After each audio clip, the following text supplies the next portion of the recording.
ഇൻഡസ്ട്രിയിലുള്ളതാണ്, അറിയാവുന്നതാണ്. മറ്റൊരു ക്യാരക്ടർ ഒരു പുതുമുഖമാണ്. ഇൻഡസ്ട്രിയിൽ മീൻസ് മീഡിയ ആയിട്ടൊക്കെ വർക്ക് ചെയ്തിരുന്ന ആളാണ് കുറെ കാലമായിട്ട്. രഞ്ജിത്ത് ലളിതം. രഞ്ജിത്തിന്റെ ആദ്യത്തെ സിനിമയാണിത്. ഇതിലൊരു മുഴുവൻ ക്യാരക്ടർ രഞ്ജിത്ത് ചെയ്യുന്നുണ്ട്. ഇത് ഹരീഷ് ലോഹിതദാസ്, ലോഹിസാറിന്റെ മകനാണ്. ലോഹിസാർ ഹരിയുടെ ആദ്യത്തെ സിനിമയാണിത് ആസ് എ ക്യാമറമാൻ. ഞങ്ങളുടെ സിനിമയുടെ മ്യൂസിക് ഡയറക്ടറാണ് വിജയ് ജേക്കബ്. വിജയ് ജേക്കബ് ഇതിനു മുമ്പും സിനിമ ചെയ്തിട്ടുണ്ട്. നെല്ല് എന്ന് പറഞ്ഞ സിനിമ ചെയ്തതാണ്. രാജശേഖർ സാറ് ഒരു സിനിമ പ്രൊഡ്യൂസർ കൂടിയാണ്. പ്രാവ് എന്ന് പറഞ്ഞ സിനിമയുടെ പ്രൊഡ്യൂസറാണ്. അദ്ദേഹം ഇതിനകത്തൊരു നല്ല ക്യാരക്ടർ ചെയ്തിട്ടുണ്ട്. മനോജ് അങ്കമാലി മേക്കപ്പ് മാൻ ആണ്. അപ്പോഴത്തെ എൻ്റെ കൂടെ തിരക്കഥ ഞങ്ങൾ ഒരുമിച്ചാണ് എഴുതിയത്. ഞാൻ നവാസും കൂടിയാണ് ഇതിന്റെ സ്ക്രീൻ പ്ലേ ചെയ്തിട്ടുള്ളത്. ഇത്രയും പേരാണ് ഞങ്ങളിപ്പോൾ ഇവിടെ വന്നിട്ടുള്ളത്. എല്ലാവർക്കും ഒരിക്കൽ കൂടി സ്വാഗതം.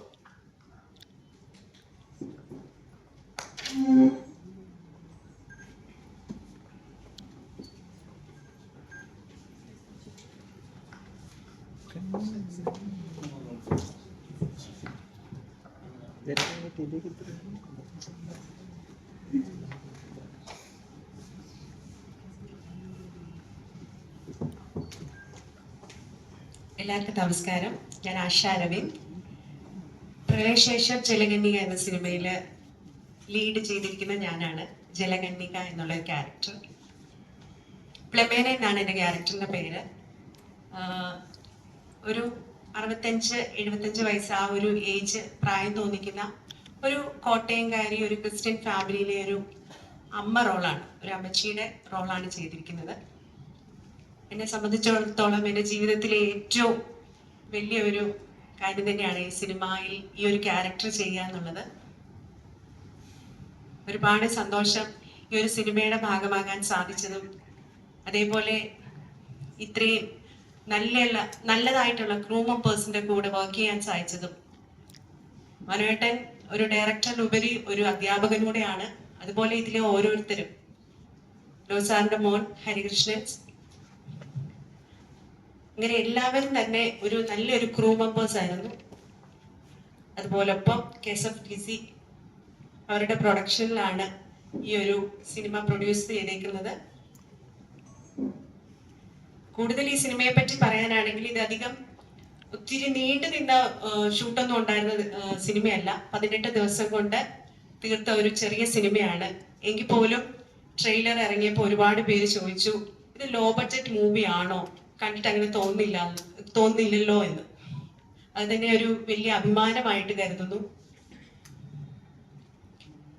ഈ സിനിമയിൽ ഞാൻ വളരെ യാദൃച്ഛികമായി എത്തിപ്പെട്ട ഒരു വ്യക്തിയാണ്. ഏറ്റവും അവസാനം കാസ്റ്റ് ചെയ്ത് തന്നെ ആയിരിക്കാം. കാരണം സിനിമ തുടങ്ങുന്നതിന് ഒരു 4 ദിവസം മുമ്പെയാണ് എന്നെ കാസ്റ്റ് ചെയ്തത്. എന്നെ സംബന്ധിച്ചിടത്തോളം ഇങ്ങനെ ഒരു നല്ല ക്യാരക്ടർ ഞാൻ എൻ്റെ സിനിമ ലൈഫിൽ ആദ്യമായിട്ടാണ് ചെയ്യുന്നത്. ഒരുപാട് സിനിമകളും അഡ്വർടൈസ്മെന്റ് ചെയ്തിട്ടുണ്ടെങ്കിൽ പോലും ഇത്ര ലേഡീസ് ഓറിയന്റഡ് ആയിട്ട് ഒരു മൂവിയിലെ മെയിൻ ക്യാരക്ടർ ചെയ്യുന്നത് ആദ്യമായിട്ടാണ്. അത് കുറച്ച് ചലഞ്ചിങ് തന്നെയായിരുന്നു. മനോജ് ചേട്ടനെ പോലുള്ള ഒരു ഡയറക്ടർ കറക്റ്റായിട്ട് നരേറ്റ് ചെയ്ത് കറക്റ്റായിട്ട് എന്നെ പറഞ്ഞു തന്നെ ചെയ്യിച്ച സിനിമയാണ്. ഒരുപാട് നന്ദി. അതുപോലെ നിങ്ങൾ ഈ ഒരു പ്രസ് മീറ്റിന് ഇത്രയും പേര് എത്തിയതിൽ നിങ്ങളിൽ ഓരോരുത്തർക്കും നന്ദി പറഞ്ഞുകൊണ്ട് നിർത്തുന്നു. Thank you.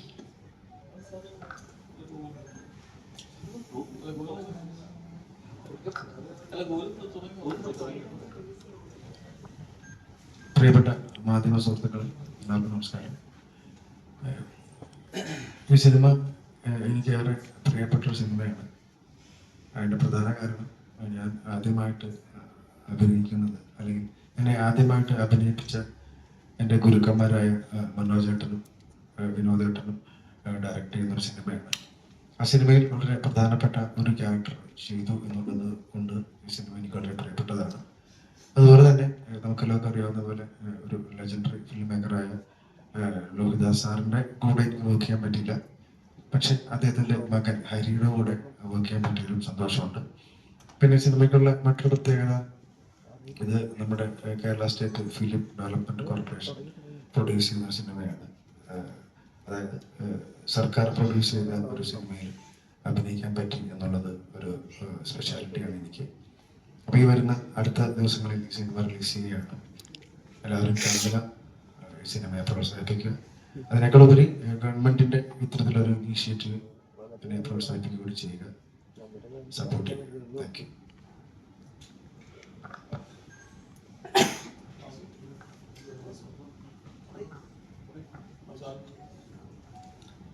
നമസ്കാരം. ആദ്യമായി എല്ലാവർക്കും നന്ദിയുണ്ട്, ഇത്രയധികം ആളുകൾ ഈ പ്രസ് മീറ്റിൽ വന്നിരിക്കുന്നത്. എൻ്റെ പേര് രാജശേഖരൻ.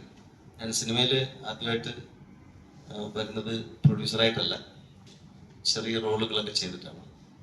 2018 മുതൽ പലപ്പോഴുമൊക്കെ സിനിമയിലൊക്കെ ഉണ്ട്. അതിനുശേഷം ആണ് എൻ്റെ ഒരു പടം പ്രൊഡ്യൂസ് ചെയ്തത്. ഈ പടത്തെക്കുറിച്ച് എനിക്ക് പറയാനുള്ളത്, എനിക്ക് എൻ്റെ ഹൃദയത്തിൽ ഏറ്റവും കൂടുതൽ ചേർന്ന് നിൽക്കുന്ന ഒരു ചിത്രമാണ്. കാരണം ഇതിൻ്റെ പ്രിവ്യൂ കണ്ടപ്പോൾ ഞാൻ പ്രതീക്ഷിച്ചതിനേക്കാൾ ഒരു 100 മടങ്ങ് നല്ലൊരു കലാസൃഷ്ടി കണ്ട ഒരു ഫീലിംഗ് ആണ് എനിക്ക് ഉണ്ടായത്. പ്രത്യേകിച്ചും ഇതിൽ അഭിനയിച്ചിരിക്കുന്ന ലീഡായിട്ട് അഭിനയിക്കുന്ന 3 പേര്. ആശ, അൺബിലീവബിൾ പെർഫോമൻസ്. ഗോകുലിന്റെ പല ചിത്രങ്ങളും കണ്ടിട്ടുണ്ട്. ഗോകുലിന്റെ ടൈമിങ്ങും ഗോകുലിന്റെ ശരിക്കും ഒരു ജെനുവിൻ പെർഫോമർ എന്ന് പറയണം. പിന്നെ പടത്തിന്റെ ആ ഒരു സ്പോയിലർ വേണ്ട, അതുകൊണ്ട് ഞാൻ രഞ്ജിത്തിന്റെ ക്യാരക്ടറെ കുറിച്ച് അധികം പറയുന്നില്ല. ശരിക്കും ഒരു കമ്മിറ്റ്മെന്റ് ഉള്ള ഒരു കലാകാരൻ മാത്രമേ രഞ്ജിത്തിന്റെ ആ ഒരു റോൾ ചെയ്യാൻ പറ്റുള്ളൂ. ഈ പടം കണ്ടപ്പോൾ ഇതിൽ ചെറുതായിട്ടൊരു റോളെങ്കിലും ചെയ്യാനുള്ള ഒരു ഭാഗ്യം ഉണ്ടായതിൽ ഞാൻ വളരെയധികം സന്തോഷിക്കുന്നു. അതിന് ഇതിന്റെ ഡയറക്ടർ മനോജിനോട് നന്ദി പറയുന്നു. വളരെ കുറച്ച് സമയം ടീമിലുണ്ടായിരുന്നെങ്കിലും ആ സമയത്തുള്ള അനുഭവം വളരെ ഒരു കുടുംബം പോലെ ഈ പ്രൊഡക്ഷൻ മുന്നോട്ട് പോയി. എനിക്ക് ഏറ്റവും അധികം പറയാനുള്ളത്, ഈ സിനിമ മുന്നോട്ട് വെക്കുന്ന ഒരു രാഷ്ട്രീയം.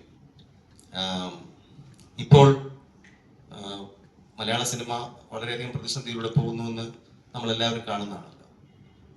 അവിടെ ഒരു കൈത്താങ്ങായിട്ട് ഒരു സർക്കാർ എന്ന് പറഞ്ഞാൽ നമ്മൾ തന്നെ ഒരു ആസ്വാദകൻ എന്ന് പറഞ്ഞ നിലയിൽ പറഞ്ഞു കഴിഞ്ഞാൽ നമ്മൾ തന്നെ നമ്മളുടെ പ്രതിനിധികൾ ഉണ്ടാക്കുന്ന ഒരു സിസ്റ്റമാണ് സർക്കാർ. ആ സർക്കാർ മുൻകൈ എടുത്തുകൊണ്ട് നല്ല കലയെ പ്രോത്സാഹിപ്പിക്കാൻ വേണ്ടി ഇങ്ങനൊരു സംരംഭം ഉണ്ടാക്കിയിരിക്കുകയാണ്. ആ എഫേർട്ടിന് കംപ്ലീറ്റ് ആയിട്ടുള്ള ഒരു റിസൾട്ട് കൊടുക്കുന്ന ഒരു പ്രോഡക്റ്റ് തന്നെയാണ് പിള്ളേർ സ്റ്റേഷൻ ജലഗനിക. ഇതൊരു വൻ വിജയമാകട്ടെ, എല്ലാവരും കാണട്ടെ. നിങ്ങളുടെയൊക്കെ ചാനലുകളിലൂടെ ഈ ഒരു ജനമഹാസമുദ്രം തന്നെ ഈ പടം കാണട്ടെ എന്ന് ഞാൻ പ്രതീക്ഷിക്കുന്നു. നമസ്കാരം, എൻ്റെ പേര് രഞ്ജിത്ത് ലളിതം. ഞാൻ TV ആങ്കറായിരുന്നു. അതിനുശേഷം പിന്നെ പല പല പ്രോഗ്രാമിൻ്റെ ക്രിയേറ്റീവ് ഡയറക്ടറായിട്ടൊക്കെ വർക്ക് ചെയ്തിട്ട് ഇപ്പോൾ സിനിമ അഭിനയത്തിലേക്ക് വന്നിരിക്കുകയാണ്. ഞാൻ TV ഷോ ചെയ്യുന്ന സമയത്ത് എൻ്റെ ശബ്ദം കേട്ടിട്ട് ലോഹിദാസ് എന്ന് പറയുന്ന സംവിധായകൻ ജോക്കർ എന്ന സിനിമയിൽ നിഷാന്ത് സാഗറിന് ശബ്ദം നൽകാനുള്ള അവസരം നൽകി. അങ്ങനെ ഡബിങ് ആർട്ടിസ്റ്റായിട്ടാണ് ഞാൻ സിനിമയിലേക്ക് എൻ്റർ ആവുന്നത്.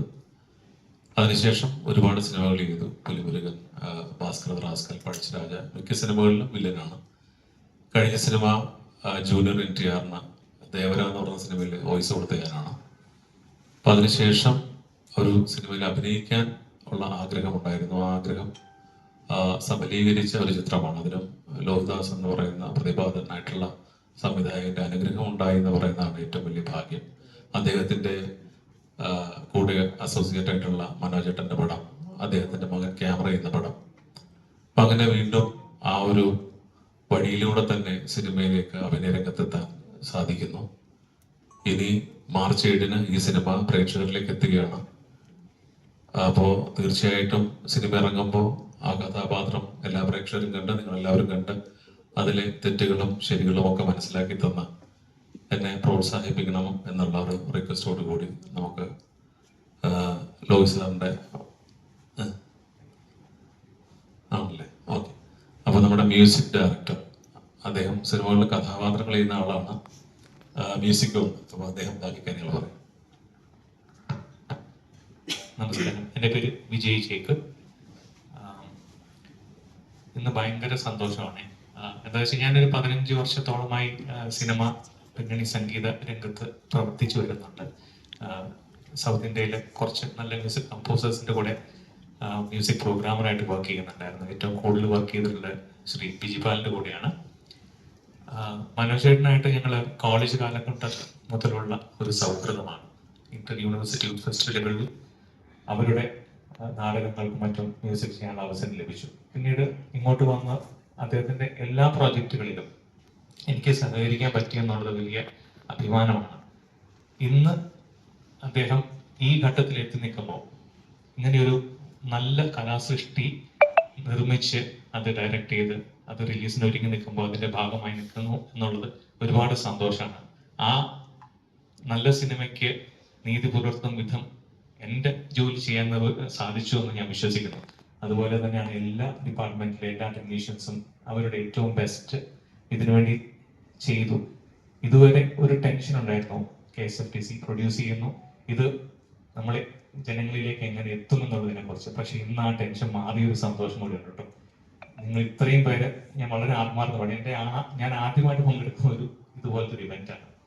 നിങ്ങൾ ഇത്രയും പേര് കണ്ടപ്പോൾ സത്യം പറയും ഭയങ്കര എക്സൈറ്റ്മെന്റ് ആണ്. അതുകൊണ്ട് തന്നെ ഈ സിനിമ ഉണ്ട് എന്നുള്ളതും ഇത് ഇറങ്ങുന്നു എന്നുള്ളതും ആളുകളിലേക്ക് കൂടുതൽ എത്താനുള്ള ഒരു സാഹചര്യം ഒരുങ്ങിയിരിക്കുന്നു. അതുകൊണ്ട് ഒരുപാട് പ്രതീക്ഷയോടെയാണ്. എല്ലാവർക്കും താങ്ക് യു.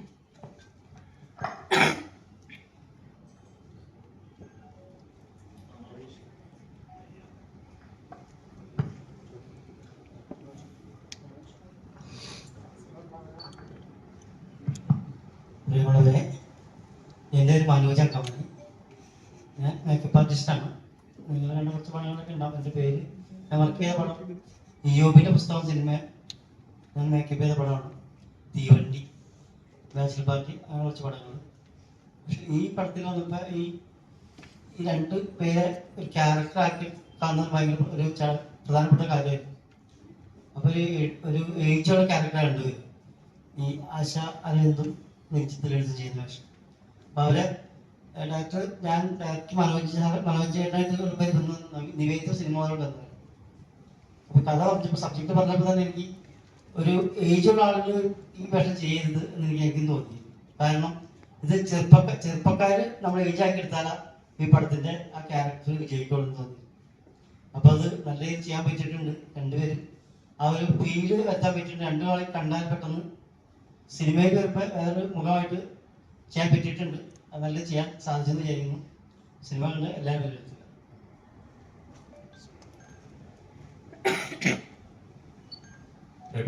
എൻ്റെ പേര് നവാസ് എന്നാണ്. ഞാൻ മനോജയുടെ കൂടായിട്ട് കുറേ സ്ക്രിപ്റ്റ് വർക്കുകൾ മുമ്പ് ചെയ്തിട്ടുണ്ടായിരുന്നു. അപ്പോൾ ഒരിക്കലാണ് മനോജൻ്റെ അടുത്ത് ഇങ്ങനെ ഈ സബ്ജക്റ്റിൻ്റെ അടുത്ത് പറയുന്നത്. ഈ സബ്ജക്റ്റ് കേട്ട ഉടനെ തന്നെ ഞാൻ മനോജയുടെ അടുത്ത് പറഞ്ഞത് ഇത് ഒരു കുറച്ച് ഹെവി ഒരു സബ്ജക്റ്റാണ്, അതിന് നമുക്ക് കുറച്ച് സമയമൊക്കെ വേണ്ടി വരും, അപ്പം നമുക്ക് ചെറിയൊരു പരിപാടി പിടിച്ചാലോ എന്നൊക്കെ ചോദിച്ചിട്ടുണ്ടായിരുന്നു. പിന്നീട് നമ്മളിത് മെല്ലെ ഇതിലേക്ക് ഇറങ്ങുകയാണ് സ്ക്രീൻ പ്ലേ ആയിട്ട്. ആ സമയത്ത് ഇതിന് ഈ ക്യാരക്ടർ ആർക്ക് കുറച്ച് വലുതാണ്. അതിൻ്റെ അവർ ക്യാരി ചെയ്യുന്ന ഇമോഷൻസും ബാക്കിയുള്ള കാര്യങ്ങളും, പിന്നെ ഇത് സംഭവം നടക്കുന്നത് ഒരു വീടിനകത്താകുമ്പോൾ അതിന് വേണ്ടുന്ന രസകരമായ കാര്യങ്ങൾ സെറ്റ് ചെയ്യുന്നതൊക്കെ കുറച്ച് പണിപ്പെട്ട പണിയായിരുന്നു. അപ്പം അത് മനോജും ഞാനും കൂടി അത് ഒരു രീതിയിൽ വൃത്തിയിൽ കൊണ്ടുവരാൻ വേണ്ടിയിട്ട് കുറച്ച് എഫേർട്ട് എടുത്തിട്ടുണ്ട്. അത് സിനിമ കാണുമ്പോൾ അത് വൃത്തിയായിട്ട് വന്നിട്ടുണ്ടെന്ന് തോന്നുന്നു. അപ്പോൾ നിങ്ങൾക്ക് നന്ദി.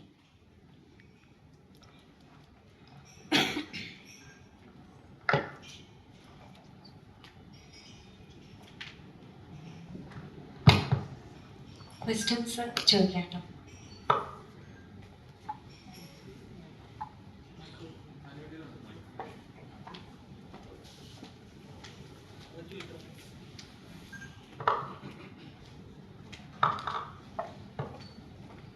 ഡയറക്ടർ തന്നെയാണ്.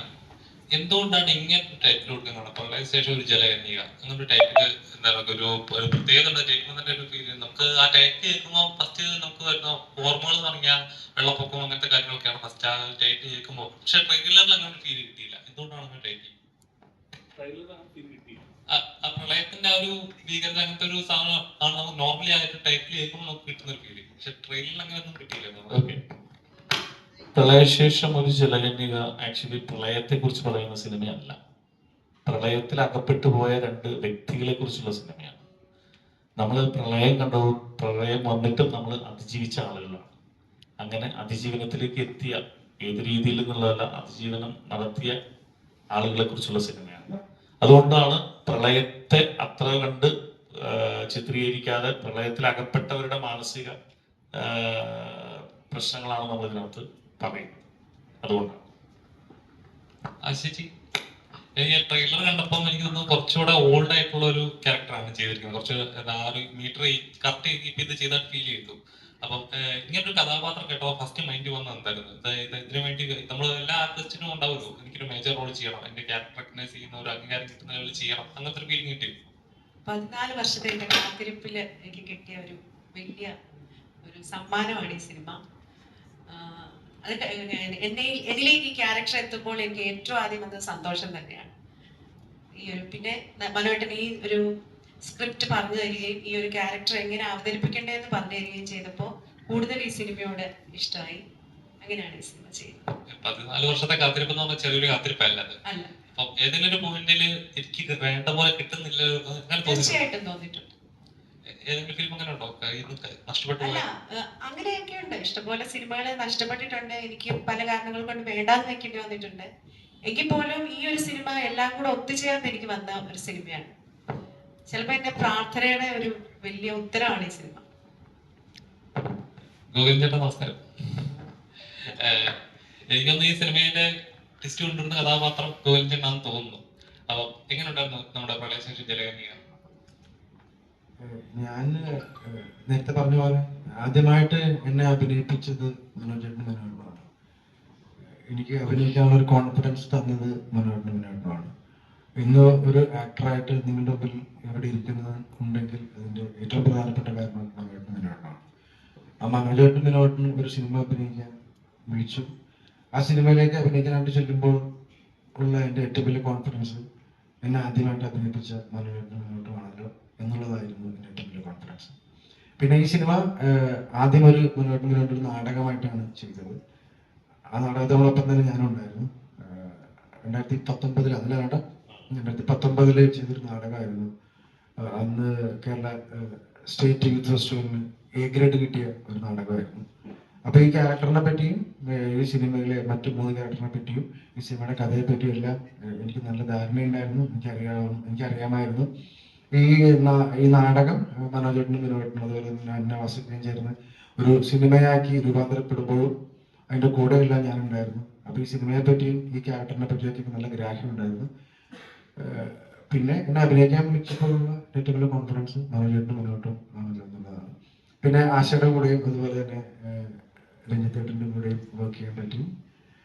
ഈ സിനിമ മറ്റു സിനിമകളിൽ നിന്ന് വ്യത്യസ്തമാക്കുന്ന ഒരു വളരെ പ്രധാനപ്പെട്ട ഒരു കാര്യം എന്ന് പറഞ്ഞാൽ ഈ സിനിമയിൽ വിജയ് കമ്പോസ് ചെയ്തൊരു പാട്ട് ഞാൻ പാടിയിട്ടുണ്ട്. ഞാൻ ആദ്യമായിട്ടാണ് ഒരു സിനിമയിൽ പാട്ട് ഞാൻ പാടി അഭിനയിക്കുന്ന ഒരു പാട്ട് ഞാൻ തന്നെ പാടിയിട്ടുണ്ട്. അതും എനിക്ക് സന്തോഷമുള്ള കാര്യമാണ്. നോർമലി സർക്കാർ ഫണ്ട് ചെയ്യുന്നൊരു സിനിമയാണ്. അപ്പൊ ഇതിന്റെ ബഡ്ജറ്റ് ഒക്കെ ഓൾറെഡി പ്രീകോട്ട് ചെയ്തിരുന്നോ? അതോ? അതെ, ഈ പ്രോജക്റ്റിനുള്ള ഒരു പ്രത്യേകത എന്ന് പറഞ്ഞു കഴിഞ്ഞാൽ ഇത് ഓൾറെഡി ഇത്ര രൂപയ്ക്ക് തീർക്കേണ്ട ഒരു സിനിമയാണെന്ന് നമ്മളോട് ആദ്യമേ പറഞ്ഞിട്ടുണ്ട്. അതായത് ഇത് കോൾ ഫോർ ചെയ്യുമ്പോൾ തന്നെ നമ്മൾ അറിയിച്ചിട്ടുണ്ടായിരുന്നു 1.5 കോടി രൂപയ്ക്ക് തീർക്കേണ്ട ഒരു പ്രൊജക്റ്റ് ആണെന്നുള്ളത്. 1.5 കോടിയിൽ ഒരു 1.10 വരെ നമുക്ക് പടം ചെയ്യാൻ ഉപയോഗിക്കാം, മറ്റ് പ്രമോഷൻ കാര്യങ്ങൾക്ക് ഉപയോഗിക്കാം. അപ്പോൾ നമ്മള് 1.10 ഒരു ബാഹുബലി ആലോചിച്ചിട്ട് കാര്യമില്ലല്ലോ. അപ്പൊ നമ്മൾ അതിന് പറ്റിയ ഒരു സബ്ജക്റ്റ് നമ്മൾ എൻ്റെ കയ്യിൽ ഉണ്ടെന്ന് എനിക്ക് തോന്നി. അപ്പൊ ഞാൻ അത് വെച്ച് പിച്ച് ചെയ്തു. അവിടുത്തെ ക്രൈറ്റീരിയ എങ്ങനെയാണ്, ഓരോ ഘട്ടങ്ങൾ കടന്നാണ് അവസാനത്തെ 2 പേരിലേക്ക് എത്തപ്പെട്ടത്. അപ്പം ആ സബ്ജക്റ്റിന്റെ ക്വാളിറ്റി കൊണ്ട് തന്നെയാണ് ആ 2 പേരിൽ ഒരാളാകാൻ പ്രളയശേഷം ജലകന്യക്ക് കഴിഞ്ഞതെന്ന് തന്നെയാണ് ഞാൻ വിശ്വസിക്കുന്നത്. അതുകൊണ്ട് തന്നെ ഞാൻ ഈ പറഞ്ഞ എമൗണ്ടിൽ അല്ലെങ്കിൽ ഈ പറഞ്ഞ കോസ്റ്റ് തീർക്കാൻ പറ്റി. ക്യാമറ ഡിപ്പാർട്ട്മെന്റ് എല്ലാം, സിനിമയുടെ എല്ലാ വിഭാഗങ്ങൾ, എല്ലാ ടെക്നിക്കൽ ഇതിൽ നിന്നും എനിക്ക് അതിന്റെ സപ്പോർട്ട് കിട്ടിയിട്ടുണ്ടെന്നുള്ളതാണ് സത്യം. അതുകൊണ്ട് തന്നെ തീർക്കാൻ പറ്റി. നോർമലി നോർമലി ഇപ്പൊ സിനിമ കണ്ടന്റ് വയസ്സുള്ള സിനിമകളാണ് മലയാള സിനിമകൾ എന്ന് പറയുമ്പോഴും താരങ്ങൾക്കും താരമൂല്യത്തിനും ഒരുപാട് പ്രശ്നങ്ങൾ നടക്കുന്ന സമയമാണിത്. അപ്പം ഇങ്ങനൊരു ബഡ്ജറ്റിനകത്ത് വേറെ സൂപ്പർ താരങ്ങളെ കൊണ്ടുവരണ്ട, നമുക്ക് നമ്മുടെ കയ്യിൽ ഒതുങ്ങുന്ന താരങ്ങൾ മതി എന്ന് ഉള്ളതുകൊണ്ടോ അതോ മറ്റു താരങ്ങളെ സമീപിച്ചായിരുന്നു? തീർച്ചയായും ഞാനിത് KSFDC ചെയ്യണം എന്ന് വിചാരിച്ചത് സംശയമല്ല, പുറത്ത് ചെയ്യാൻ വേണ്ടി തീരുമാനിച്ചത് എന്നാണ്. ഞാൻ അതിനുവേണ്ടി മലയാളത്തിലെ ഈ പറയുന്ന അറിയപ്പെടുന്ന നടികളോടും നടന്മാരോടൊക്കെ കഥ പറഞ്ഞിരുന്നു. മിക്കവരും ചെയ്യാൻ തയ്യാറായിരുന്നു, കാര്യം ക്യാരക്ടർ സ്ട്രെങ്ത് ഉള്ളത് കാരണം തയ്യാറായിരുന്നു. ഞാൻ പറഞ്ഞവരാരും പറ്റില്ല എന്ന് പറഞ്ഞിട്ടുണ്ടായിരുന്നില്ല. പക്ഷേ KSFDC ആണ് ഇത് പ്രൊഡ്യൂസ് ചെയ്യണമെന്ന് പറഞ്ഞപ്പോൾ അവർക്ക് ലഭിക്കാൻ പോകുന്ന സാലറിയെ കുറിച്ചുള്ള ഒരു ധാരണ, ഞാനിപ്പോ അവരെ ഇത് പറയുകയല്ല, അപ്പൊ അത് കുറവാണെന്നുള്ളത് അവർക്ക് വലിയ അവരത് എന്താ പറയാ ഒരു ദാക്ഷിണ്യവും കൂടാതെ നിരസിക്കുകയാണ് ചെയ്തത്. കാര്യം അവര് ക്യാരക്ടറൊന്നും അല്ല അവർ നോക്കുന്നത്, അവര് സാമ്പത്തികം തന്നെ നോക്കി തന്നെയായിരുന്നു അവരതിന് തയ്യാറായില്ല എന്നുള്ള സത്യം. പക്ഷെ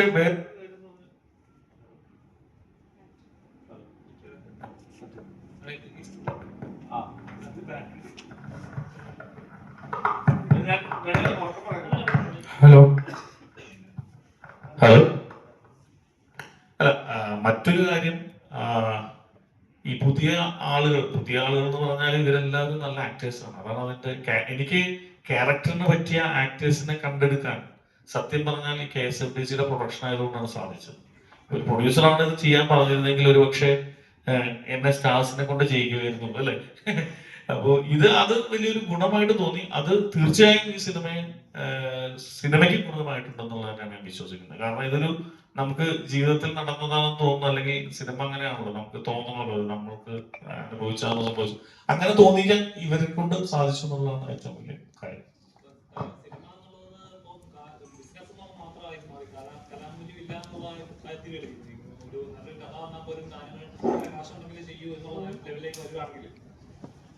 അല്ല, അത് സത്യമാണല്ലോ.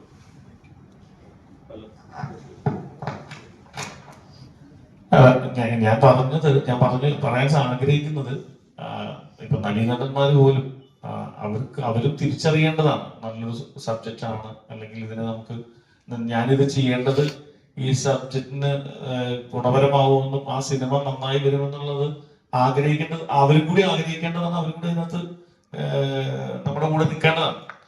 അപ്പൊ അത് എന്തുകൊണ്ടാണ് നിൽക്കാത്തത് എന്നുള്ളത് ഒരു ഹ്യൂമൻ ബീയിങ് എന്നുള്ള നിലയിൽ തന്നെയാണ് എല്ലാവരും ഒരു സാധാ മനുഷ്യനായി പോകുന്നു എന്നുള്ളതാണ് അതിന്റെ കാര്യം.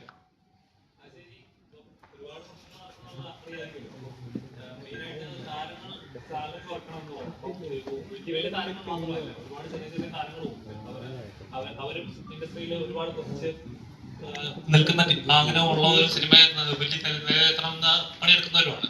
ഇപ്പം ഒരു കലാകാരന്റെ മൂല്യം നിശ്ചയിക്കുന്ന ആ കലാകാരനാണ്. അപ്പം താരങ്ങൾ ഈ പറഞ്ഞ പോലെ ശമ്പളം കുറച്ചു കഴിഞ്ഞാൽ എന്തായിരിക്കും സ്ഥിതി? ശമ്പളം കുറയ്ക്കണമെന്നാണ് ചേച്ചിയുടെ അഭിപ്രായം? എന്റെ കാര്യത്തിൽ എനിക്ക് പറയാൻ പറ്റുള്ളൂ, അതൊക്കെ ഓരോരുത്തരുടെ ഓപ്ഷനാണ്. നിങ്ങളെ എത്രമാത്രമാണ് നിങ്ങൾക്ക് വിലയിടേണ്ടതെന്നുള്ള അവനവനാണ് തീരുമാനിക്കേണ്ടത്. അപ്പം ഞാൻ പറയുന്ന റെമ്യൂണറേഷൻ, ഞാനിപ്പോൾ ഒരു സിനിമ നോക്കുകയാണെങ്കിൽ എനിക്ക് റെമ്യൂണറേഷനേക്കാളും കലാമൂല്യമാണ് നോക്കാറ്. എനിക്ക് സിനിമയോടാണ് എനിക്ക് കൂടുതൽ ഇഷ്ടം. അപ്പം ഞാൻ എപ്പോൾ സിനിമ ചെയ്താലും, കാരണം എനിക്കറിയാം ഒരു ബുദ്ധിമുട്ട് അറിയാം. ഞാൻ പറഞ്ഞല്ലോ 14 വർഷത്തെ എൻ്റെ കാത്തിരിപ്പോട്ട് എനിക്കറിയാം. ഒരു സിനിമയിൽ നമ്മൾ പലതരം ബുദ്ധിമുട്ടുന്നവരുണ്ട്. എനിക്ക് ഒരുപാട് സുഹൃത്തുക്കളുണ്ട്, ഡയറക്ടേഴ്സ് ഉണ്ട്, സ്ക്രിപ്റ്റ് റൈറ്റേഴ്സ് ഉണ്ട്, പ്രൊഡക്ഷൻ സൈഡിലുള്ളവരുണ്ട്. അവരൊക്കെ ഒരു സിനിമ ഒന്ന് ഉണ്ടാവാൻ ഉള്ള പെയിൻ ഞാൻ അവരോട് സംസാരിക്കുമ്പോൾ, അല്ല എൻ്റെ ഫ്രണ്ട്സൊക്കെ സംസാരിക്കുമ്പോഴും എനിക്കറിയാം അവരതിനകത്ത് എത്ര സ്ട്രഗിൾ ചെയ്യുന്നുണ്ട്, അവരുടെ ഫാമിലി എത്ര സ്ട്രഗിൾ ചെയ്യുന്നുണ്ട് എന്നൊക്കെ അറിയാം. അപ്പൊ കൂടുതലും നമ്മൾ അവനവനാണ് തീരുമാനിക്കേണ്ടത് അവനവന്റെ റെമ്യൂണറേഷൻ. ഇതിപ്പോ സമരത്തിലേക്ക് പോയി കഴിഞ്ഞാലുള്ള അവസ്ഥ എന്തായിരിക്കും? കാരണം ഇത് ഡെയിലി ബാറ്റിൽ വർക്ക് ചെയ്യുന്ന ഒരുപാട് ആളുകൾ ഇൻഡസ്ട്രിയിലുണ്ടല്ലോ. സ്ട്രൈക്ക് എനിക്ക് തോന്നുന്നു മെയിൻ ആയിട്ടുള്ള ക്യാരക്ടേഴ്സ് ചെയ്യുന്നവരോടാണെന്നാണ് എനിക്ക് തോന്നിയിട്ടുള്ളത്. അവര് അത് ആരാണെന്ന് എടുത്തു പറഞ്ഞിട്ടില്ല. ബാക്കിയുള്ള ഈ ചെറിയ വേതനം വാങ്ങിക്കുന്നവരോട് ഒരിക്കലും ഒരു സ്ട്രൈക്കിന് പോകാൻ തോന്നില്ല. കാരണം കോടികൾ വാങ്ങിക്കുന്നവരോടാണ് അവരുടെ സമരമെന്നാണെന്ന് തോന്നുന്നു. എനിക്കറിയില്ല അതിനെപ്പറ്റി ഡീറ്റെയിൽ ആയിട്ട്. അതിൽ അമ്മ അസോസിയേഷനൊക്കെ ഇടപെട്ട് സംസാരിക്കുന്നുണ്ട്. എപ്പോഴും സ്ട്രൈക്കിലേക്കൊന്നും പോകാതെ എല്ലാ കാര്യങ്ങളും ഒരു മേശയുടെ ചുറ്റിനും ഇരുന്ന് തീർക്കുന്നതാണ് എപ്പോഴും നല്ലത്. ശരി, ഇത്ര ഒരു 14 വർഷത്തെ ഇൻഡസ്ട്രിയിൽ എത്ര എക്സ്പീരിയൻസ് ഉള്ള ഒരു ആക്ടർ എന്ന നിലയിൽ ഞാൻ ചോദിക്കുകയാണ്. അപ്പം പല സിനിമകളിലും പല ഇപ്പം ആക്ടേഴ്സ് ഒക്കെ ഒന്ന് ഇപ്പം സിനിമ അഭിനയം കഴിഞ്ഞു അടുത്ത പരിപാടി നോക്കി പോകാന്നുള്ളതല്ല, അതിന്റെ പ്രൊമോഷൻ ടൈമിൽ നിൽക്കുക എന്ന് പറയുന്നത് എന്താ ഒരു സിനിമയെ വിജയിപ്പിക്കാനായിട്ട് മുന്നിട്ട് ഇറങ്ങുന്ന ഒരു അവരുടെ ഭാഗത്ത് നിന്ന് കണ്ട ഒരു എഫേർട്ട് കൂടിയാണ്. പക്ഷെ പല സിനിമകളും പല അഭിനേതാക്കളും മുന്നിട്ട് ഇറങ്ങുന്നില്ല. അഭിനയിച്ച് കഴിഞ്ഞ് കാശും പിടിച്ച് പോവുക എന്നുള്ളത് സിനിമ സ്നേഹിക്കുന്നവരാണെങ്കിൽ എന്റെ പ്രൊമോഷൻ സമയത്ത് പറഞ്ഞതാണ്. തീർച്ചയായിട്ടും വരണം. പല ആക്ടേഴ്സ് കഴിഞ്ഞ ദിവസവും ഉണ്ടായ ഒരു വിവാദം ഉണ്ടായിരുന്നു. അതും ഓരോരുത്തരെ ഡിപ്പെൻഡ് ചെയ്തിരിക്കും. ഇപ്പം ഞാൻ ചെയ്ത ഓരോ ചെറിയ ക്യാരക്ടേഴ്സ് പോലും എനിക്ക് മാക്സിമം പ്രൊമോട്ട് ചെയ്യാന്നുള്ള എൻ്റെ സോഷ്യൽ മീഡിയയിൽ കൂടെ ഞാൻ ചെയ്ത ഓരോ സിനിമകളുടെയും ചെയ്തിട്ടുണ്ട്. എനിക്ക് പലരും എന്നോട് ആ സമയത്ത് ചോദിച്ചിട്ടുണ്ട് ഓൺലൈൻ മാർക്കറ്റിംഗിലേക്ക് ഇറങ്ങിയോ എന്ന്. അങ്ങനെ പോലും ആൾക്കാർക്ക് സംശയം വന്നിട്ടുണ്ട്, പക്ഷെ ഓൺലൈൻ മാർക്കറ്റിംഗ് ഹാൻഡിൽ ചെയ്യുന്നുണ്ടോ ഇപ്പോൾ എന്ന്. കാര്യം അവരുടെ സ്വപ്നങ്ങളാണ് ഒരു മനുഷ്യനെ, അത് എഴുതുന്ന ആള് മുതൽ എത്ര പേരുടെ അധ്വാനമാണ് ഒരു സിനിമ. അപ്പം ഓൺലൈൻ മാധ്യമക്കാർ ഒരു സിനിമ ഇറങ്ങുമ്പോൾ ഉള്ള റിവ്യൂ കൊടുക്കുമ്പോൾ ശരിക്കും ഞങ്ങളെപ്പോൾ ഉള്ളവർക്ക് വലിയ ബുദ്ധിമുട്ടും സങ്കടങ്ങളും വരാറുണ്ട്. കാര്യം ഒത്തിരി പേരുടെ അധ്വാനമാണ് ഒരു സിനിമ തിയേറ്ററിൽ എത്തിക്കുക എന്നുള്ളത്. തീർച്ചയായിട്ടും ഏത് മീഡിയ ആണെങ്കിലും ഏത് സിനിമയാണെങ്കിലും നമ്മൾ കൂടുതലും പോസിറ്റീവ് കാര്യങ്ങൾ തിങ്ക് ചെയ്യാൻ ശ്രമിക്കണം. നിങ്ങളാണെങ്കിലും റിവ്യൂ ഇടുമ്പോൾ കുറച്ചൊന്ന് ചിന്തിക്കണം. തീർച്ചയായിട്ടും ഇപ്പൊ പ്രത്യേകിച്ച് യങ്സ്റ്റേഴ്സിന്റെ ഇടയിൽ. കാരണം ഇപ്പൊ നിങ്ങൾ തന്നെ പറഞ്ഞു കലാമൂല്യമുള്ള സിനിമകൾ ഇറങ്ങുന്നില്ല എന്ന്. കാരണം കലാമൂല്യമുള്ള സിനിമകള് ഇപ്പം എത്രമാത്രം ഇറങ്ങിയാലും ഓടുന്നുണ്ട് അല്ലെ. യങ്സ്റ്റേഴ്സിന് വേണ്ടതെല്ലാം ഫാസ്റ്റ് നമ്പേഴ്സ് ഉള്ള സോങ് ഉള്ളവരും പാട്ടുകളും ഒക്കെയുള്ള സിനിമകളാണ്. അപ്പം ഇനിയുള്ള തലമുറകളെ ആണെങ്കിലും ഇതുപോലത്തെ നല്ല സിനിമകളിലേക്കൊക്കെ എത്തിക്കണമെങ്കിൽ, ഈ ലോ ബഡ്ജറ്റ് സിനിമകൾ വരണമെങ്കിൽ ഒക്കെ നിങ്ങളും അതിന്റെ ഒരു ഭാഗമായിട്ട് സപ്പോർട്ട് ചെയ്താൽ മാത്രമേ, നമ്മൾ ഒന്നിച്ചു പോയാൽ മാത്രമേ നടക്കുള്ളൂ. ചേച്ചി, അതുപോലെ തന്നെ സിനിമകളിൽ ഉണ്ടാകുന്ന വയലൻസുകൾ പറഞ്ഞ എന്റർടൈൻ ചെയ്യുന്ന ഇപ്പൊ യൂത്തിന് കുറെ കൂടെ റിലേറ്റ് ചെയ്യാൻ പറ്റുന്ന തിയേറ്ററിൽ വീണ്ടും വീണ്ടും കാണാൻ ആഗ്രഹിക്കുന്ന സിനിമകൾ എന്ന് പറഞ്ഞാൽ കുറച്ചുകൂടെ ആക്ഷൻ വയലൻസ് ഉള്ള അങ്ങനത്തെ പടങ്ങളൊക്കെയാണ് എന്ന് പറയപ്പെടുന്നത്. കാരണം സർക്കാരിന്റെ പറയുന്നത് വെച്ചാല് ഇതേപോലത്തെ പടങ്ങൾ കുറയ്ക്കണം എന്നാണ് പറയുന്നത്. അപ്പം ശരിക്കും പറഞ്ഞ സിനിമകൾ നല്ല രീതിയിൽ ഇതേപോലത്തെ ക്രൈം ചെയ്യാനായിട്ട് പ്രചോദിപ്പിക്കുന്നുണ്ടെന്ന് വിശ്വസിക്കുന്നുണ്ടോ? വിവേക ബുദ്ധിയാണ് അതിനകത്ത് വേണ്ടത്. കാര്യം നമ്മള് ആരാണെങ്കിലും ശരിയാണ്, ഇപ്പം പല രീതിയിലുള്ള കുട്ടികളും ആൾക്കാരും ഉള്ള ഒരു ലൈഫാണ് ഇപ്പൊ നമ്മളുടെ ഇടയിലുള്ളത്. അത് പല രീതിയിലുള്ള സിന്തറ്റിക് ആയിട്ടുള്ള ഡ്രഗ്സ് പോലത്തെ സാധനം യൂസ് ചെയ്തിട്ട് പല ക്യാരക്ടേഴ്സ് ഉണ്ട്. എങ്കിൽ പോലും നമ്മൾ ഒരു കാര്യം ചെയ്യുമ്പോൾ ഇത് തെറ്റ് ശരി എന്നുള്ള വിവേക ബുദ്ധി മനുഷ്യരായ നമുക്കുണ്ട്. അപ്പം സിനിമയെ സിനിമയായിട്ട് തന്നെ കാണണം, ജീവിതത്തെ ജീവിതമായിട്ട് കാണണം. സാർ, ഇപ്പൊ ഒരുപാട് സിനിമകൾ ഇറങ്ങുന്ന ടൈം പീരീഡ് ആണിത്. അപ്പം ഒരുപാട് ഫാസ്റ്റ് ആൻഡ് ആയിട്ടുള്ള സിനിമകളുണ്ട്, ആക്ഷൻ സിനിമകളുണ്ട്. അപ്പൊ അങ്ങനെ ഒരു കാലഘട്ടത്തിൽ നിൽക്കുന്ന സമയത്ത് ഇതേപോലൊരു ചിത്രം തിയേറ്ററിൽ അത്ര നാൾ നിലനിൽക്കും വിശ്വസിക്കുന്നു? അല്ല, നല്ല സിനിമകൾ നിലനിൽക്കുന്നതിനാണ് വിശ്വസിക്കുന്നത്. കാരണം നമ്മള് ഈ കൊമേഴ്സ്യൽ സിനിമ അല്ലെങ്കിൽ ഇടി സിനിമ എന്നൊക്കെ ഇപ്പോഴാണ് പറയാൻ തുടങ്ങിയത് അല്ലേ. എന്റെ ഗുരുനാഥൻ ലോഹിസാറൊക്കെ ചെയ്യുന്ന സമയത്ത് സിനിമകളാണ് അവർ ചെയ്തിരുന്നത്. അതിനകത്ത് ഇത്ര അടി വേണം, ഇത്ര പാട്ട് വേണം എന്ന് വിചാരിച്ചല്ല സിനിമകൾ ചെയ്തത്. ആ കാലത്ത് നമ്മൾ ആ സിനിമകളെ അത്രയും തോളിലേറ്റ് കൊണ്ടു നടന്നിട്ടുള്ള സിനിമകളാണ്. ഒരു നല്ല സിനിമ ചെയ്യുക എന്നുള്ളത് മാത്രമാണ് അന്നും ഇന്നും ഞാൻ വിശ്വസിക്കുന്നത്. അത് കൊമേഴ്സ്യലാണോ ആർട്ടാണോ എന്നുള്ളത് കണ്ടിട്ട് ആളുകൾ തീരുമാനിക്കട്ടെ. ഓടുകയാണെങ്കിലാണല്ലോ കൊമേഴ്സ്യലാവും, ഓടിയില്ലെങ്കിലാണല്ലോ പെട്ടെന്ന് ആർട്ട് എന്ന് പറയാൻ എളുപ്പം. അപ്പോ ഒരുപക്ഷെ ലോഹിസാറിനെ പോലെ അല്ലെങ്കിൽ അത്തരം ആളുകൾ ചെയ്ത സിനിമകളെ ഇഷ്ടപ്പെടുകയും സ്നേഹിക്കുകയും ചെയ്ത് വന്നിട്ടുള്ളതാണ് ഞാനൊക്കെ സിനിമയിൽ. അപ്പം അത്തരം സിനിമകൾ ചെയ്യാനാണ് ഇപ്പം മലയാളത്തിൽ നിൽക്കുന്ന പ്രഗത്ഭരായ എഴുത്തുകാർ വരെ, നമ്മളെ കുമ്പളങ്ങി നൈറ്റ്സും എല്ലാം ചെയ്തവരൊക്കെ എല്ലാവരും ആഗ്രഹിക്കുന്നതും ലോഹിസാറിനെ പോലുള്ള എഴുത്തുകാരൊക്കെ തന്നെയാണ് അവർ ആരാധിക്കുകയൊക്കെ ചെയ്യുന്നത്. അപ്പം അത് ഇനിയും എക്സിസ്റ്റൻസ് ഉണ്ടെന്ന് തന്നെയാണ് വിശ്വസിക്കുന്നത്. അത്തരം സിനിമകൾ ചെയ്യാൻ തന്നെയാണ് താല്പര്യം. അല്ലാതെ നമ്മൾ അടി സിനിമ എടുക്കണം എന്ന് പറഞ്ഞാൽ അടി സിനിമ എടുക്കുന്നതിനോട് കൊലപാതക സിനിമകൾ തന്നെ എടുക്കണം എന്ന് അങ്ങനെ വിശ്വസിക്കുന്നില്ല ഞാൻ.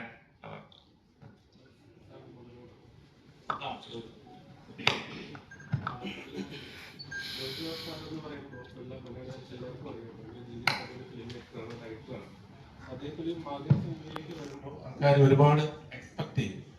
അപ്പം എങ്ങനെയായിരുന്നു ഈ സിനിമയുടെ ഭാഗമായി മാറുന്നത് എന്നൊരു എക്സ്പീരിയൻസ് ഒന്ന് ഷെയർ ചെയ്യും.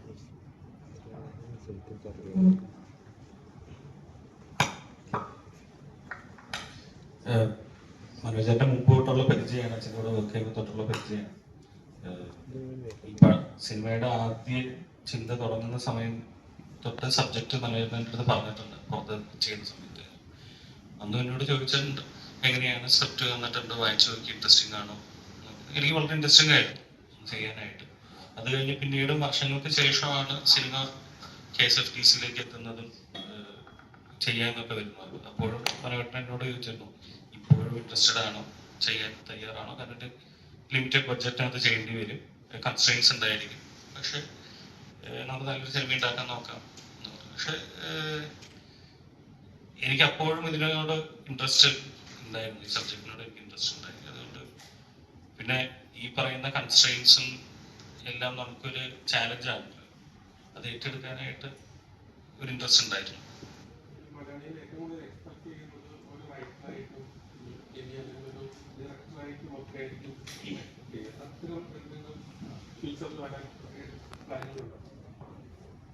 എഴുത്ത് മുമ്പോട്ടേ ഉണ്ടായിരുന്നു, അത് എഴുതണമെന്ന് തന്നെയാണ് ആഗ്രഹം. ഡയറക്ഷനെ പറ്റി ഒന്നും ചിന്തിച്ചിട്ടേക്കാം. അതിപ്പോ മനോഹരന് പറയുകയായിരിക്കും, കാരണം ഇങ്ങനെ ഈ സ്ക്രിപ്റ്റ് മൊത്തമായിട്ട് എഴുതിയിരിക്കുന്ന സീനുമില്ല. പൊതുവെ പടം തുടങ്ങുന്ന സമയത്തൊക്കെ ഒരു 20 സീനൊക്കെ എഴുതിയിട്ടുണ്ടാവുള്ളൂ. പിന്നെ ഒന്നൊക്കെ എഴുതുകയായിരിക്കും. അതായത് എഴുതി കംപ്ലീറ്റ് ചെയ്ത് വെച്ച സ്ക്രിപ്റ്റുകളൊന്നുമില്ല. ഒരുപാട് ചിത്രങ്ങൾ മലയാളികൾ മുഴുവൻ നിന്ന് ഒരു സെക്കൻഡ് പോലും ലാഗിക്കാതെ ഇമോഷണൽ ആണെങ്കിലും ശരി, ചിരിക്കാവുന്ന അത് അങ്ങനെയാണ്. അങ്ങനത്തെ ഒരുപാട് ചിത്രങ്ങൾ സമ്മാനിച്ചിട്ടുണ്ട് അദ്ദേഹം. ഒരു ടെക്നിക്കൽ പേഴ്സൺ ചോദിപ്പിക്കും അതേപോലത്തെ ചിത്രങ്ങൾ ഇനി മലയാളത്തിൽ ഉണ്ടാകുമെന്ന് വിശ്വസിക്കുന്നതാണ്. അതോ ഇതേപോലത്തെ കുറച്ചുകൂടെ ആക്ഷൻ അല്ലെങ്കിൽ പാസ് നമ്പർ ആയിട്ടുള്ള ചിത്രങ്ങളാണോ കൂടുതൽ മലയാളികൾ അല്ലെങ്കിൽ കൂടുതൽ പ്രേക്ഷകർ ആഗ്രഹിക്കുന്നത്? പ്രേക്ഷകർക്ക് എപ്പോഴും മാറ്റം വന്നുകൊണ്ടിരിക്കും. നമ്മളെപ്പോഴും എന്താ പറയാ, സിനിമ പ്രേക്ഷകർ എപ്പോഴും ഇവോൾവ് ആയിക്കൊണ്ടിരിക്കുന്നവരാണ്. അതുകൊണ്ട് തന്നെ തിരിച്ചും അത്തരം വിഷയങ്ങൾ തീർച്ചയായിട്ടും സിനിമയിലേക്ക് തിരിച്ചു വരും എന്ന് പറഞ്ഞിരുന്ന പോലെ ലൈറ്റ് ആയിട്ടുള്ള അല്ലെങ്കിൽ മൗലികമായിട്ട് പറയേണ്ട വിഷയങ്ങൾ വീണ്ടും തിരിച്ച് സിനിമയിലേക്ക് വരികയും ചെയ്യും. പക്ഷെ അതിനെ എക്സ്പ്രസ് ചെയ്യുന്ന രീതി വ്യത്യസ്തമായിരിക്കും. കാരണം എപ്പോഴും നോക്കിക്കഴിഞ്ഞാൽ ഒരു ചെറിയ ഗ്യാപ്പിൽ എപ്പോഴും നമ്മുടെ സിനിമ വളരെയധികം മാറിക്കൊണ്ടിരിക്കുന്നുണ്ട്. അറൗണ്ട് ഒരു 4 വർഷം 5 വർഷത്തിൽ ഓരോ ആ ഒരു പീരിയഡിൽ ഇറങ്ങുന്ന സിനിമകൾക്ക് വളരെ മാറ്റം ഉണ്ടാകുന്നുണ്ട്. ഇപ്പൊ സംഭവിച്ചുകൊണ്ടിരിക്കുന്നത് ഇപ്പോഴത്തെ ഒരു ട്രെൻഡാണ് വീണ്ടും. പക്ഷെ ഇത് കറങ്ങി തിരിഞ്ഞ് ട്രെൻഡ് വീണ്ടും തിരിച്ചു വരും. നല്ല സിനിമകളും ലൈറ്റ് ആയിട്ടുള്ളത് മൗലികമായിട്ടുള്ള സിനിമകൾ വീണ്ടും വരും.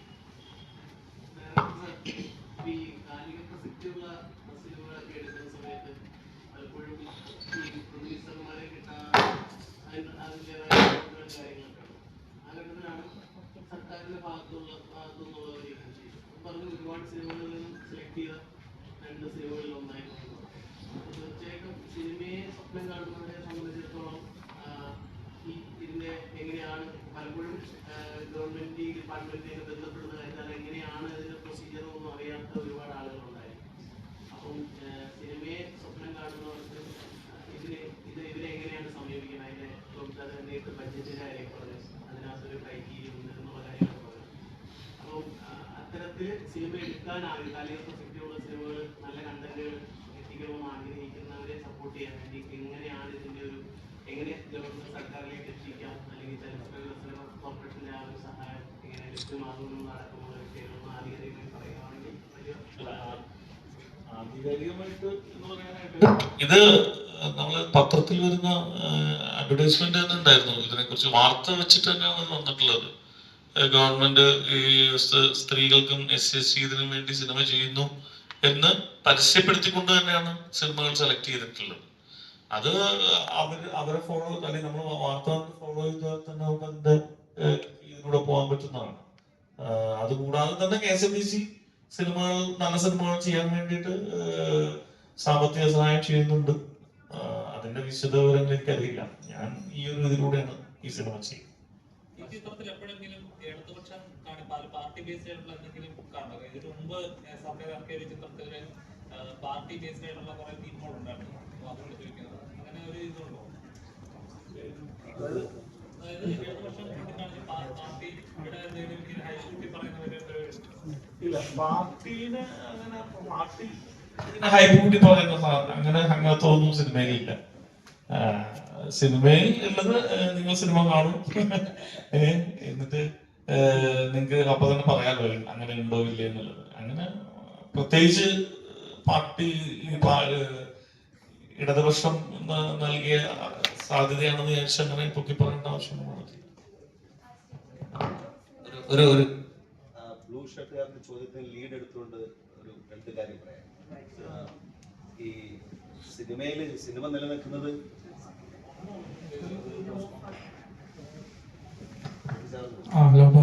പറയണ്ട, കേൾക്കാം. ഓക്കെ. സിനിമ നിലനിൽക്കുന്നത് സിനിമ നിർമ്മിക്കാനായിട്ട് വരുന്ന പ്രൊഡ്യൂസേഴ്സും ഉണ്ടാണ്. അത് KSRTC അല്ലെ സർക്കാരും ഇതിനെ സപ്പോർട്ട് ചെയ്യാൻ വേണ്ടി ഒരു പ്രൊഡ്യൂസറുടെ രൂപത്തിൽ വരുന്നു എന്നാണ് നമ്മൾ കാണുന്നത്. പക്ഷെ ഒരു സിനിമ ഒരു പുതിയ പ്രൊഡ്യൂസേഴ്സ് ധാരാളം വരുന്നുണ്ട്. ഇപ്പൊ എന്നെ പോലെ പുതുതായി പടം ചെയ്തതും ഇനി ചെയ്യാനിരിക്കുന്നതും ഇൻഡസ്ട്രിയിൽ വളരെ ക്ലോസ് ആയിരിക്കുന്ന ആളുണ്ട്. പക്ഷെ അവർക്ക് ഇവിടെ ഒരു ഇക്കോ സിസ്റ്റം ഇല്ല എന്നുള്ളതാണ് പ്രശ്നം.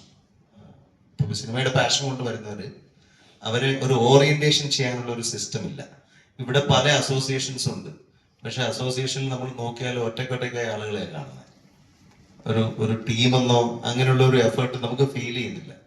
അപ്പോ ഈ ഉള്ള അസോസിയേഷനുകളൊക്കെ പുതുതായി ആളുകളെ അകറ്റി നിർത്തുന്നതിന് പകരം പുതിയ ആളുകളെ അട്രാക്ട് ചെയ്യുന്നതിനുള്ള അറ്റ്മോസ്ഫിയർ ഉണ്ടാക്കണം. അതാണ് ഇക്കോ സിസ്റ്റം.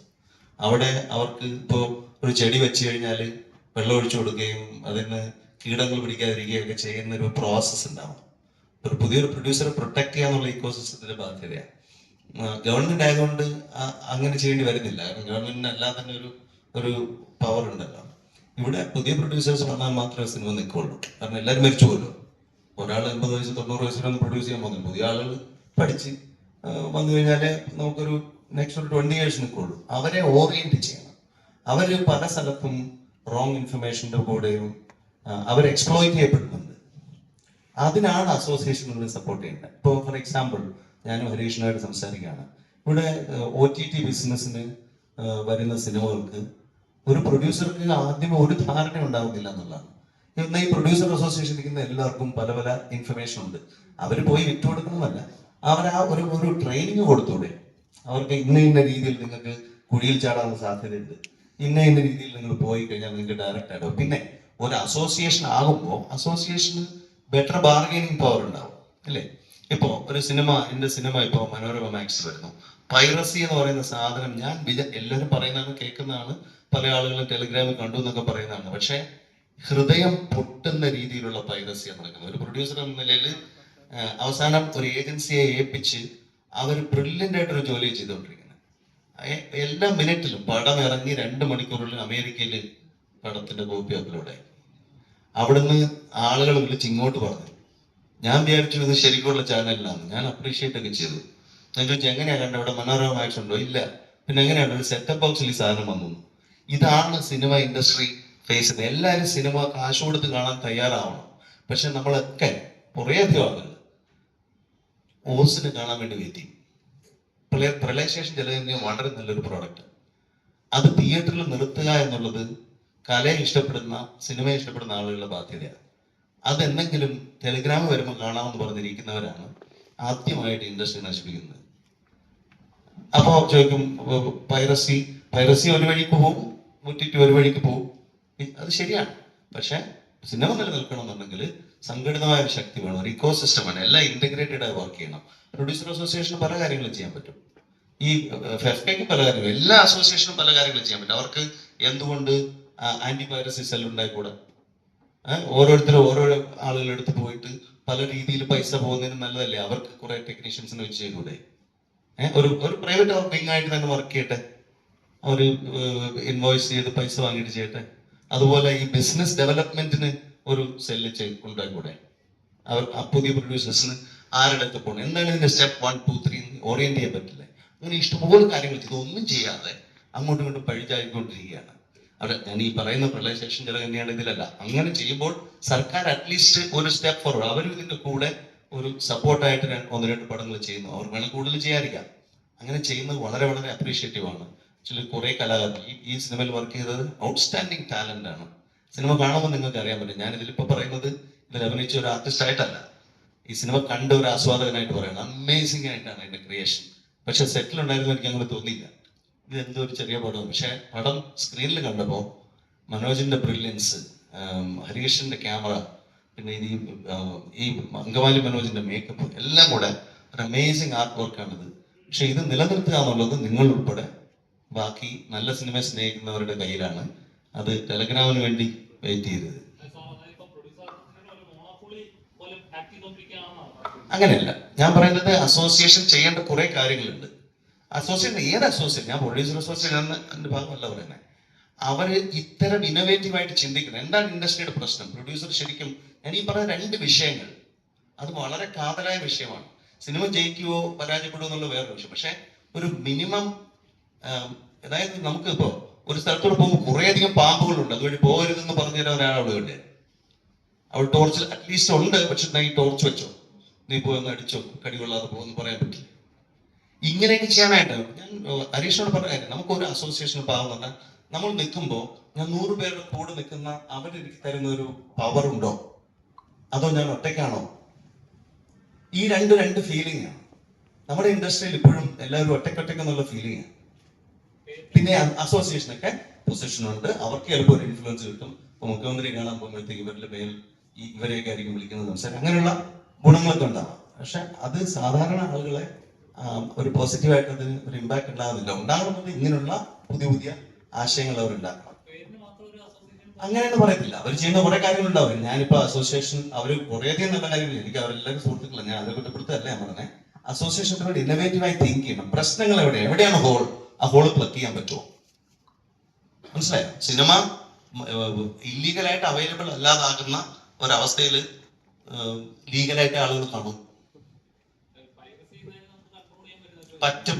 ഞാൻ ഒരു ഉദാഹരണം കൂടെ പറഞ്ഞു. ഞാൻ ജർമ്മനിയിൽ പോയിട്ട് എൻ്റെ മകൻ അവിടെ ഉണ്ടായിരുന്നു, ഒരു ലിങ്ക് വന്നു, ഒരു പുതിയ സീരീസിന്റെ. ക്ലിക്ക് ചെയ്ത് എന്താണ് നോക്കുക, 11 സെക്കൻഡ് വന്നാണ് പറഞ്ഞു ആന്റിബയോട്ടിക് ഇല്ലീഗൽ കണ്ടന്റ്. അവൻ ക്ലോസ് ചെയ്തു. 3000 യൂറോയുടെ പെനാൽറ്റിയാണ് വന്നത്, ടൈം മാറുന്നിരുന്നു. അങ്ങനെയുള്ള രാജ്യങ്ങളുണ്ട്. ഇവര് ഒരുമിച്ച് പിടിച്ചാൽ നടക്കാതിരിക്കുമോ? അതായത് ആന്റി പൈറസിക്ക് ഒരു ലോ കൊണ്ടുവരണമെന്നും ആ ലോയ്ക്ക് വേണ്ട ടെക്നോളജി എവിടെ ഇവൻ അപ്ലോഡ് ചെയ്താൽ അപ്പ പിടിക്കുന്ന കണ്ടന്റ് റൈറ്റിനുള്ള സോഫ്റ്റ്വെയർ ഒക്കെ ടെക്നോളജി എവിടെ പോയി? എത്തിയില്ലേ? ഇതൊക്കെ ചെയ്യണം. ഇതൊക്കെ ചെയ്യുമ്പോൾ പ്രൊഡ്യൂസറിന് സപ്പോർട്ട് കിട്ടും.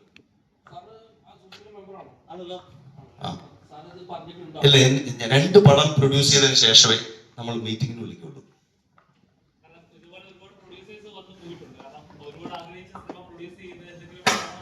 ഇത് സിനിമ ഒരു ബിസിനസ് ആക്കണം. സിനിമയുടെ ആദ്യത്തെ 3 കാര്യം: 1, നല്ല കലാസൃഷ്ടി ഉണ്ടാവണം; 2, ഇത് മാക്സിമം ആളുകൾ കാണണം; അതിൽ നിന്നുള്ള വരുമാനം കൊണ്ട് പ്രൊഡ്യൂസറിന് മുടക്ക് മുതൽ കിട്ടണം. ഇത് 3 നടന്നാലാണ് ശരിക്കും ഈ ഇൻഡസ്ട്രി നടക്കുന്നത്, അല്ലേ?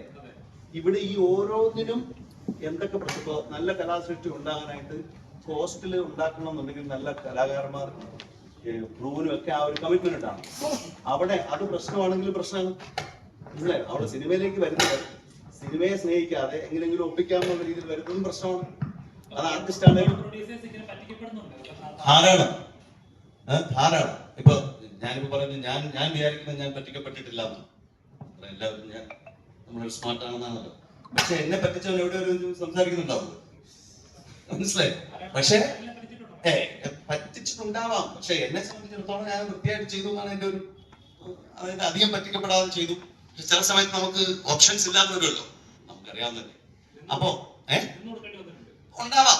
ഞാൻ പറയുന്നത് അതിപ്പോ ഞാൻ ഇനി പോയിട്ട് ഇതിന് ഇത്ര പറയും എന്നൊക്കെ പറഞ്ഞിട്ട് കാര്യമുണ്ടോ? പറഞ്ഞു നമ്മൾ ആ ഒരു സമയത്ത് സിനിമ അങ്ങനെയാണല്ലോ, ഒരു ഫാസ്റ്റ് ട്രെയിനിന്റെ മേളിൽ കയറിയുമ്പോഴത്തേക്ക് പോവാന്നുള്ളൂ.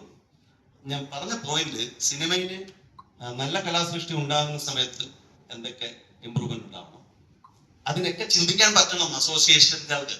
പ്രൊഡ്യൂസർ മാത്രമല്ല, ഇങ്ങനെയുള്ള DOPയുടെ അസോസിയേഷൻ എല്ലാവരും ചിന്തിച്ചിട്ടുണ്ട്, ഇതിങ്ങനെ ആക്കി കൂടെ. അപ്പൊ അവര് തീരുമാനിക്കണം, എൻ്റെ ഒരു പ്രോജക്റ്റ്, അത് കഴിഞ്ഞൊരു പ്രോജക്റ്റ്, അത് കഴിഞ്ഞൊരു പ്രോജക്റ്റ് ചിന്തിച്ചു കഴിഞ്ഞാൽ ഇങ്ങനെ പ്രോജക്റ്റ് നടക്കും. എല്ലാവരും ഇൻഡിവിജ്വലായിട്ട് കുറച്ച് പൈസ വാങ്ങും. ഇത് വർക്കില്ലാത്തവര് വീട്ടില് ബുദ്ധിമുട്ടും ഇതൊക്കെ ഉണ്ടാവും. കോവിഡിന്റെ സമയത്തിന് ശേഷമാണ് ഞാൻ പടം പിടിച്ചത്. എനിക്കറിയാം ഓരോരുത്തരും വന്ന് എത്ര കഷ്ടപ്പാടായിരുന്നു ആ സമയത്ത് പറഞ്ഞത്. രണ്ടാമത്തത്, ഇത് മാക്സിമം ആളുകളെ കാണാനായിട്ട് നിങ്ങൾ മീഡിയ ഇതിനെ കൊന്നുകളെ ഇനി ക്രിട്ടിസൈസ് ചെയ്തോ, ഇത് മാക്സിമം ആളുകൾ കണ്ടിട്ട് ജനങ്ങൾ വിലയിരുത്തട്ടെ. മൂന്നാമത്, അതിൽ നിന്നുണ്ട് ശരിക്കുമുള്ള ലീഗൽ വരുമാനം പ്രൊഡ്യൂസർക്ക് മുടക്കുമുതൽ കിട്ടണം. അവിടെയാണ് ഈ ഇല്ലീഗൽ ഈ പൈറസി ഒക്കെ വരുന്നത്. ഇതിനൊക്കെ ഈ ഏരിയയിലെല്ലാം കൂട്ടായ്മ, ഈ ഇന്റഗ്രേറ്റഡ് ഇക്കോ സിസ്റ്റം ഉണ്ടാക്കിയാൽ നമുക്ക് പല പല കാര്യങ്ങൾ ചെയ്യാൻ പറ്റും. ഞാൻ ഇവിടെ പറയേണ്ട ആവശ്യമില്ല. ഞാൻ പറഞ്ഞത് വേറൊരു വേദിയിൽ അങ്ങനെ ചിന്തിക്കുന്നവരടുത്ത് ഞാൻ പറയാൻ തയ്യാറോ?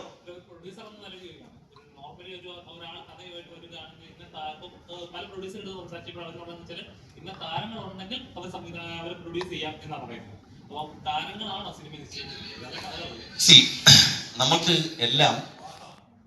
നമുക്കെല്ലാം പറയണമെന്നുണ്ടെങ്കിൽ ഇതുവരെയുള്ള സക്സസ് വെച്ചിട്ടാണ് പറയുന്നത്. ഇപ്പൊ ഏതൊക്കെ പടങ്ങൾക്കാണ് പ്രൊഡ്യൂസർക്ക് മുടക്ക് മുതൽ കിട്ടിയത് എന്ന് വെച്ച് നോക്കുമ്പോൾ സ്റ്റാർ വാല്യൂ ഒരു വലിയൊരു ഫാക്ടറാണ്. നമ്മൾ റിഫ്യൂസ് ചെയ്തിട്ട് കാര്യമില്ല. ഇപ്പൊ അഞ്ച് പടങ്ങൾ റിലീസ് ചെയ്യുമ്പോൾ ഇവിടുത്തെ മെയിൻ ആയിട്ടുള്ള 3 താരങ്ങൾ, പിന്നെ 3 സാധാരണ പടങ്ങൾ, നല്ല കലാമൂല്യമുള്ള പടങ്ങളാണെങ്കിലും നിങ്ങൾ എവിടെ പോയി കാണും? നിങ്ങളുടെ 1000 രൂപയായിരിക്കും ഈ മാസം ബജറ്റ് വെച്ചിരിക്കുന്നത് 4 പേർക്ക് സിനിമ കാണാൻ. നിങ്ങൾ ഏത് സിനിമ ആണോ നിങ്ങളോട് തന്നെ ചോദിച്ചു നോക്കൂ. അതാണ് അതിന്റെ ആൻസർ. അവിടെ എത്രയോ താരങ്ങൾ കലാമൂല്യമുള്ള സിനിമകളിൽ അഭിനയിക്കുന്നുണ്ട്. അവര് ആ ഒരു രീതിയിലൊന്നും ചാർജ് ചെയ്തിട്ടായിരിക്കില്ല അഭിനയിക്കുന്നത്, എന്നാലേ നടക്കുള്ളൂ. അതേസമയം നല്ല സിനിമകള് അറ്റ്ലീസ്റ്റ് മിനിമം ഗ്യാരണ്ടി ആളുകളെല്ലാം പൈസ കൊടുത്ത് സിനിമ കാണുന്ന ഒരു അവസ്ഥ, അതായത് ലീക്കേജ് ഉണ്ടായില്ല പോലും പല പടങ്ങളും വിജയിക്കും. മനസ്സിലായോ?